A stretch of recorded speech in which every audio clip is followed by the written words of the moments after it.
اب دوسرا کام، کچھ چیزیں اپنے لوگوں پہ پاس آن بھی کرنی ہے. یہ جو کہا جا رہا ہے نا جی کہ پاس آن اس لیے نہیں ہو رہا، فیصلے اس لیے نہیں ہو رہے کہ اس کا عوام میں غم و غصہ آئے گا، مہنگائی بڑھے گی، یقیناً آئے گا. اور کوئی حکومت یقیناً سوچتی ہے کہ فوری طور پہ اگر ہم یہ کرتے ہیں. آج کل ایک بحث یہ بھی ہے کہ جی ایک بڑا دباؤ یہ ہے کہ جولائی میں الیکشن کرا دو. آج تو آپ فیصلے کرو، مشکل فیصلے کرو، عوام ناراض ہو جائے اور اس کے بعد آپ جولائی میں الیکشن کرا دو. تو میں نے پوچھا بھائی یہ کون سا عقلی دلیل ہے؟ کون سی جماعت کرے گی جو اپنے ڈیتھ وارنٹ پہ سائن کرے گی؟ ہم یہ کہہ رہے ہیں کہ مشکل فیصلے ہیں، کرنے ہیں، کریں گے، اور ہمیں ملک بچانے کے لیے فیصلے کرنے ہیں. سیاسی نقصان کرنا ہے تو ہو جائے گا، خیر ہے، وہ ریکور ہو جائے گا. خان صاحب اپنا سیاسی نقصان نہیں کرنا چاہتے تھے، وہ ملک کا نقصان کر گئے اور آئندہ بھی کرنا چاہ رہے ہیں. آج بھی صدر کا آفس ہو، گورنر کا آفس ہو، اسپیکرز کے آفسز ہو. قاہرہ صاحب آپ لیکن اگلا سینٹینس بولنے سے رک جاتے ہیں. یہ ساری باتیں ہو گئیں، لیکن اگلا فیصلہ کرنے سے کیا چیز ابھی بھی مانے ہیں آپ کے لیے؟ آپ کوئی ایشورنس چاہتے ہیں؟ جو 2 سٹیٹمنٹ میں نے آپ کو سنوائے ہیں ان دونوں میں ایک کنڈیشن ہے، ایک کوالیفائی کیا اس سٹیٹمنٹ کو کہ 2 مہینے بعد ہماری حکومت نہیں گرائی جائے گی. آپ کے ذہن میں بھی وہی نکتہ ہے؟ میں نے تو گزارش کر دی کہ نقطہ بڑا سمپل ہے. ہمیں اس نقطے کے اوپر تو میرے دوستوں نے جو رائے دی وہ ان کی اپنی رائے ہے ہی، لیکن میں تو یہ کہہ رہا ہوں نا کہ آپ نے الٹرنیٹو دیکھنے ہیں کہ ہمارے پاس کتنی جگہوں سے بچت کر کے ہم یہ فیسلٹی جاری رکھ سکتے ہیں تاکہ عوام پہ بوجھ کم آئے، اور کچھ بوجھ عوام پہ ٹرانسفر بھی ہوگا. ولید صاحب سے پوچھتے ہیں. ولید اقبال صاحب آپ کیا کہتے ہیں؟ میں تو ان کے اوپر تنقید کرتا ہوں اس لیے کہ انہوں نے کہا تھا کہ پی ٹی آئی کی حکومت یہ فیصلے لینے کے قابل نہیں ہے، ان میں اہلیت نہیں ہے. ہم آئیں گے تو ہم فیصلے لیں گے اور اکانومی کو ڈوبنے سے بچائیں گے، لیکن 4 ہفتے گزر گئے اور ایک فیصلہ بھی نہیں لیا. تو میں تو ان کے اوپر تنقید کرتا ہوں کہ کمزوری دکھا رہے ہیں. ولید صاحب. جی شکریہ ندیم ملک صاحب، بالآخر میری باری آئی. اور سب سے پہلے میں ایک اعتراض اپنا، آپ احتجاج سمجھ لیں، میں ریکارڈ کروانا چاہتا ہوں. وہ یہ ہے کہ ہمارا طے ہے ہر چینل سے اور آپ کے پروگرام سے بھی کہ ایک ہماری طرف سے اگر میں ہوں تو پھر دوسری طرف سے حکومت کی، جس کو میں نہیں کہہ رہا، یہ کالم میں لکھ رہے ہیں تجزیہ نگار، اس بھانمتی کے کنبے سے ایک نمائندہ ہوگا. آپ نے 2 نمائندے بلائے ہوئے ہیں. ندیم ملک صاحب میری آپ سے یہ ذاتی ایک دوستی جو ہو گئی ہے انسانوں میں اور آپ کا جو لحاظ ہے، نہیں تو میں بوائیکاٹ کر کے چلا جاتا اس پروگرام کو. اگر ولید صاحب نے کرنی ہے تو ان کو مبارک ہو، آپ ان کو پروگرام میں بٹھائیے. یہ بایاتی میں تو نہیں کر سکتا، میں اس کے اس طرح کے الفاظ استعمال آپ بوائیکاٹ کر دیں. اچھا جی، یہ بھانمتی کا کنبہ میں کریڈٹ دیتا ہوں. تھینک یو جی، اچھا ہے. یہ نصرت جاوید صاحب سے بدلہ لے لیں اس کا، کیونکہ وہ ہر دن نہیں تو ہر دوسرے دن صفحہ 2 پہ نوائے وقت کے یہ کالم میں ان کو بھانمتی کا کنبہ کہتے ہیں.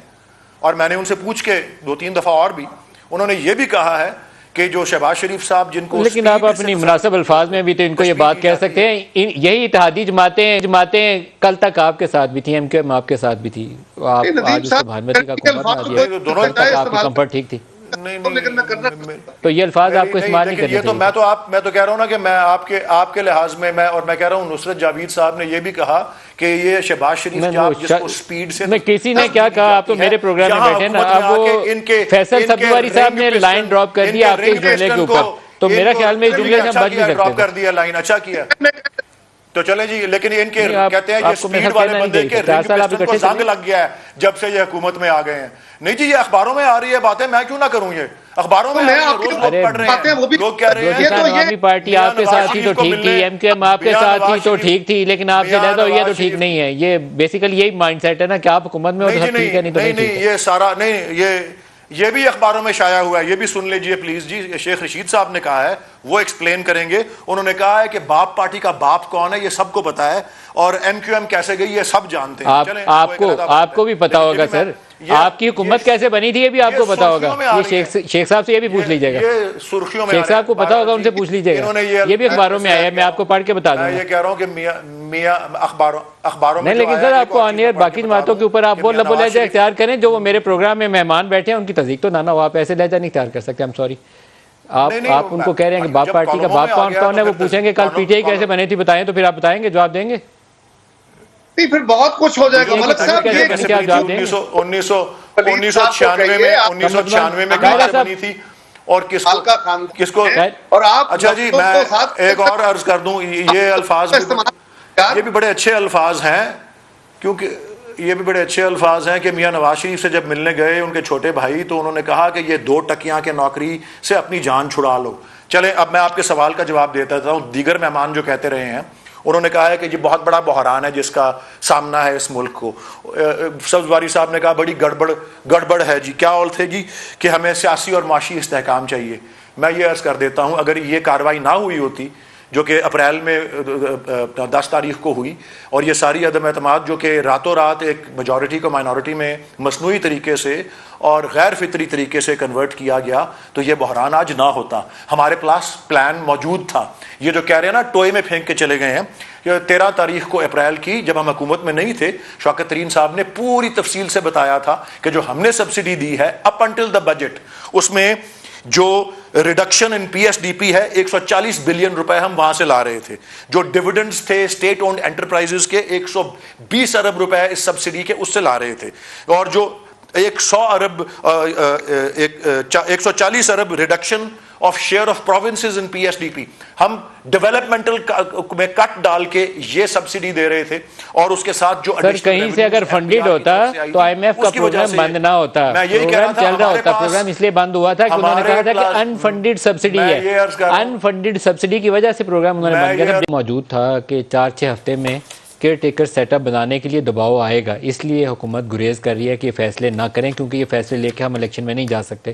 اکتوبر نومبر میں الیکشن ہونے کی کوئی بات کر رہا ہے. کہاں یہ بات ہو رہی ہے؟ کیا آپ کے اوپر کوئی ایسا دباؤ ڈائریکٹلی انڈائریکٹلی پاس آن ہوا یا آپ نے اس کی وضاحت چاہی؟